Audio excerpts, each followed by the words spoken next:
All right, everybody. 2024 election results in the swing state of Georgia. Georgia is one of the only states, one of the few states that really their voter turnout increased since COVID. As you can see, up a couple of percent there. A lot of people voted in 2020, I think, due to the pandemic affecting everyone. And so it made a lot of sense that everyone was coming out to vote. But in 2024, we saw a lot of states kind of decrease in their voter turnout. But Georgia was not one of them. They even were setting records as far as mail-in voting and early voting, which kind of made me think, hey, the edge is going to be to Kamala in this, because that early voting and mail-in voting usually skews a little bit Democrat, but that was not the case. Of course, in 2020, Joe Biden was able to win this by 0.25%, the state of Georgia. So it's very close, and then Trump was able to win it by just over 2 points. As we can see here, Georgia has been a little bit of what you could say a Republican stronghold. The last 10 elections, 8 of them have went to the Republican. Only 2 of them went to the Democrat. And look at these margins, 0.6%, 0.2%, very small. Whereas you can see, it was comfortably a red state. Right up until about Trump, you started to see this number kind of subside, 5%, go to Biden narrowly in 2020, and then Trump holding on to win it by 2% in this year's election, 2024. What was the reason for that, though? Why was Donald able to hang on to this state? Now, the early reports and indications, Polymarket, Nate Silver, some betting sites, saw this being kind of more of a safer state for Trump, more of a more likely win for Trump. And it even was getting to the point where if he did not win Georgia, it was going to be almost impossible for him to win the election at all. If Kamala Harris's team and her campaign would have been able to capture Georgia, it would have looked really bleak for Trump, was kind of the outlook. And so I was seeing on Polymarket numbers as high as 70% chance Trump was going to win this. Again, traditionally a southern state, traditionally a Republican state. It was kind of a shock when Biden won it in 2020, but it was very close in 2024. And I think we're going to see that state continue to trend towards being close due to these kind of like high Democrat voter registration numbers in Fulton County and the like Atlanta metro area. It's getting very, very liberal, getting very, very Democrat. Let's compare though. Let's get into the counties. Let's get into the nitty gritty of what I saw looking through the data here and what you guys can see. So in 2020, let's go there first. Biden won. There's a lot of counties in Georgia. A lot of scrolling, a lot of counties in Georgia. Biden won 30 of these counties. Pretty impressive, as you can see here. And he won a lot of the big counties. So the 5 most populous counties: Fulton, Gwinnett, Cobb, DeKalb, hope I'm saying that right, and Chatham, all went to Biden. All kind of the urban, high population, what you would think is like the status quo, Democrat or liberal strongholds, all went to Biden by very comfortable margins. I mean, here's just Fulton and Gwinnett. I mean, 73%, 59, almost 59% for Biden. Then you've, of course, got a really small county, 4,153 people in Hancock County. Not something that's really going to decide a statewide election, but still important. And as you can see, if we go up to our map in 2020, where Biden etched out a win over Trump, overwhelmingly red, as most state maps are, but the counties with the high population went for Biden, and so a pretty good mix there for him. So what happened differently in 2024 versus 2020? Well, let's take a look at our by-county results. So looking at this quickly, we can see there's still a good bit of counties that went for Kamala Harris or went Democrat. We have 3 counties that flipped from Democrat to Republican. So I thought, this has got to be very, very important. Let's look at this. So Baldwin is the first one. This flipped from Democrat to Republican, right? Seems significant, but only 18,891 total right there. So not a huge number that's deciding any type of elections. Baldwin's not a highly populous county. It ended up flipping by about 4%, went up an extra 2% for Trump compared to what he did in 2020, right? His performance in 2020. In 2024, Kamala did about 2% worse than Biden. So I can show you that here. 50.68% for Trump, as you can see. And in 2020, 48.75%. So about 2%, a 4% swing, because you take away the 2% from Kamala this time around. So I thought that's probably not the reason this went red, right? It's not, probably doesn't decide it. Well, how about Jefferson County? Okay, that was the second county that went red after going blue in 2020. 50.24%, very narrow, to 49%. This flipped by about 8%, so pretty significant. Trump on 46 to 50. But again, I mean, look, just very low amount of votes. Again, not going to really decide an election. Although I will say, in 2020, that was decided by 11,000 votes. So it's very tight in 2020. So some of these smaller populous counties, they matter. They certainly matter. But still not that kind of like big ticket item we're trying to see is like why this flipped in 2024. So let's look at our last county that flipped, Washington County, I believe. And here it is, 50.82% to 48.91%. It flipped by a total of 3% of a swing towards Trump. Again, though, 9,000 total. I mean, that is not really deciding elections. Of course, you could combine all three of those and you get a little bit of traction on the Biden margin for Trump. But let's try to think about what really, really decided this. So I wanted to go and look at those high population counties in Georgia, right? Let's start with, we can start with the fifth biggest, Chatham or Chatham County. 58% for Kamala. And a big number, right? When we were talking about 8, 9, 10,000. This is 142,000. Big county. A lot of votes being cast. Urban county. It's going to go 58% to Kamala Harris. Well, let's compare with her previous running mate, Joe Biden, okay? Joe Biden in 2020 in Chatham County. 58.62%. Again, a lot of the votes cast again, 133,000. 58.62% for Biden and 58.26% for Kamala. Well, that's not really a big margin. So you keep getting kind of confused again. Like, okay, a little bit worse of a performance is a little bit more votes cast, so that does give the advantage to Trump. But let's try the fourth biggest county, shall we? DeKalb County. This is where Atlanta is home to. It's home to DeKalb and Fulton County. It stretches. 81.3%, much like you'd expect. Look at the monster amount of votes. 81.38% for Kamala. It makes a lot of sense. Let's check in 2020, though. If we scroll down,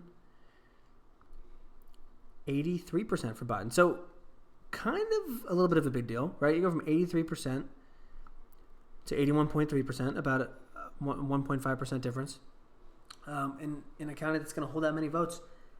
And it was decided by 11,000 votes. I mean, that is going to start to swing elections a little bit. If you're losing ground in some of these big counties, you want to be pushing that to 83, 84, 85, 86% if you can, if you're Kamala Harris. Let's go to Cobb County. 2024 election. Here we are. 56.42% for Kamala. Let's see how Biden performed. 56.3%. So basically a wash. A little bit worse. Let's keep moving here. Gwinnett County. Let's look at this. The second biggest county in Georgia. 58.4% for Biden. Let's see how Harris did. 57.63%. Okay, so a little bit worse again. And again, these matter. These matter to get a little bit worse. Let's see if Fulton County, the biggest county, shows anything. So 71%. Look at this. Monster amount of votes. 71% for Kamala Harris. 71.29%. Only 26.8% for Trump. Let's look at Fulton. 72.57% to 26.2%. Again, very close, but still about a point, a little over a point off there.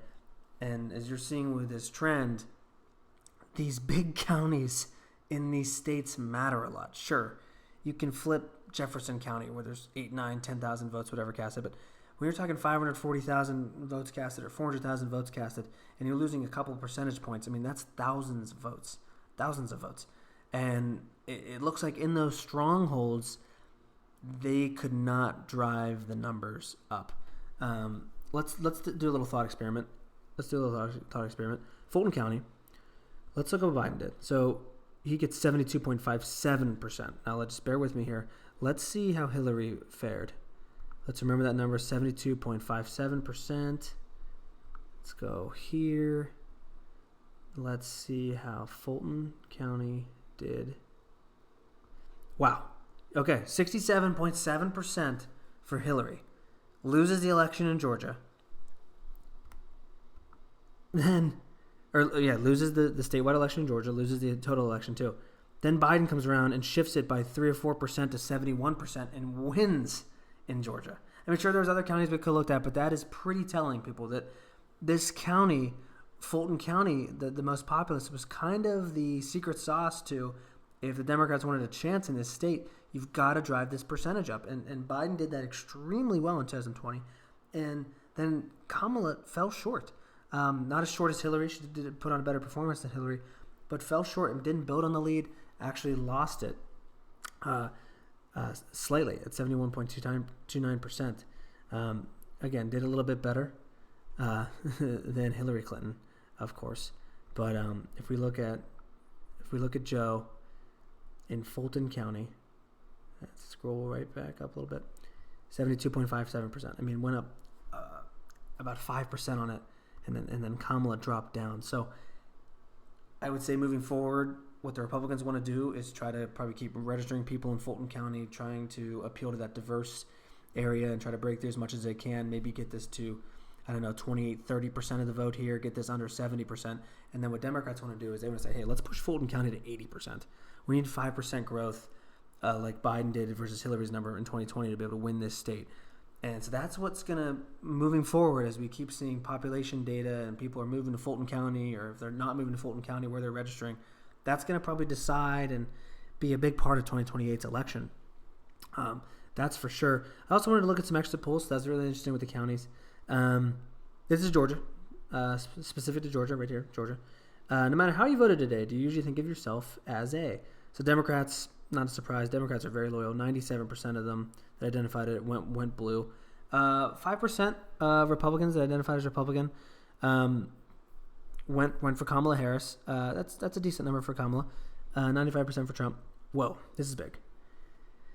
The independents, who were 30% of the people surveyed, and again, only 4,000 of the over 1 million votes cast, but 30% of the independents, by 11%, went Republican.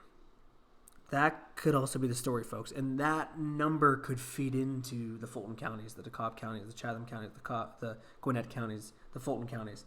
That number could feed into that and say that's why they're just those couple of percentage points where you go, that doesn't seem like a big jump, 71.56 to 72.89, but it is. But that could be some of those independents saying, hey, I'm going to vote for Trump. Let's look at nationally how that compares. Independents, wow, big difference. 49% of independents went 49% of independent identifiers, it's kind of hard to say, went the Democratic route in the national exit polls, whereas in Georgia it was 44%. So down 5%, makes it about a 10-point swing. And in this state, 9% up for Trump in Georgia. Another big thing that could have decided this election, could have made those counties started to just go a little bit more red, could have caused those other 3 counties to completely flip. I think that's very important there. If we look at this, what mattered in Georgia? So the issues that decided the 2024 election in Georgia, economy, number one by far. Let's get this all the way down. Liberals were hoping that, hey, abortion, hey, healthcare, the things we poll better at, racism, probably gun policy, the things we historically and in this election polled better at than Republicans. Hopefully that's the people's number one issue, and then Kamala will be able to win the state of Georgia.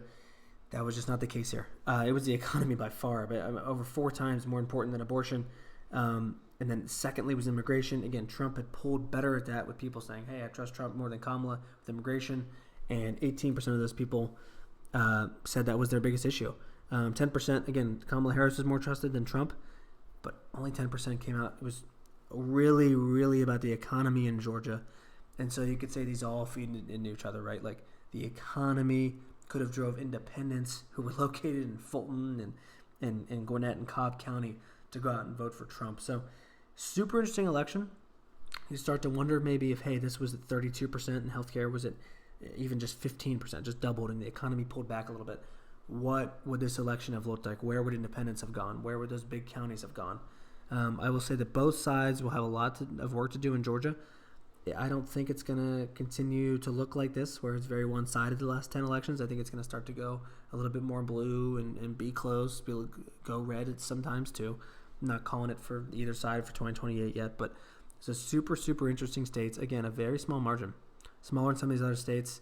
And I mean, this is just the third video in this series, the swing state series. We're going to be previewing or reviewing, I should say, Michigan, North Carolina, Pennsylvania, Wisconsin still to come. But Georgia is going to be a very interesting state moving forward. Very interesting, tight race, big populous counties, rural counties. It's a very different type of state depending on where you are. Super interesting to look at. Hopefully you guys enjoyed this breakdown. If you did, give it a like, subscribe, comment anything, negative, positive. If you disagree, agree, love to hear it. I'll be coming at you guys with more videos on the breaking down of the swing states and anything more election-wise. Thanks for tuning in, guys. Have a good day.